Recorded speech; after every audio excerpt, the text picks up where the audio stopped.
అండి, నా పేరు Anand, DSP ACB Rangareddy range. మాకు ఒక కంప్లైంట్ వచ్చిందండి. ఇట్లా వినయ్ అని చెప్పేసి ఇక్కడ సబ్ ఇన్స్పెక్టర్గా పనిచేస్తున్నాడు మాదాపూర్ పోలీస్ స్టేషన్లో.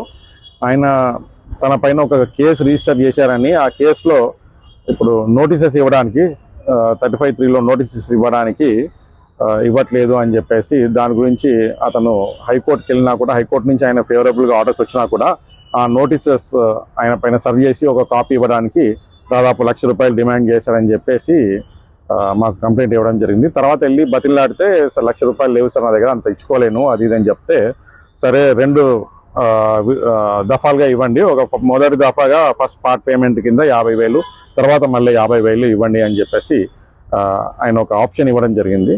₹50,000 ఆ యొక్క కంప్లైంట్ ఈరోజు తీసుకొని ఇక్కడికి వచ్చి అతనికి ఇచ్చినప్పుడు అతన్ని ఇక్కడ యాక్సెప్ట్ చేశాడు. అతని దగ్గర రెడ్ హ్యాండెడ్గా పట్టుకోవడం జరిగింది. అతని దగ్గర నుంచి ఆ 50,000 కూడా రికవర్ చేయడం జరిగింది. Sub inspector Vinay Madhapur police స్టేషన్లో పనిచేస్తున్న అతన్ని మేము అదుపులోకి తీసుకోవడం జరిగింది. అరెస్ట్ ప్రొసీజర్స్ అవన్నీ ఫార్మల్గా ఫాలో అవుతాయి. దాని తర్వాత కోర్టులో ప్రొడ్యూస్ చేయడం జరుగుతుందండి.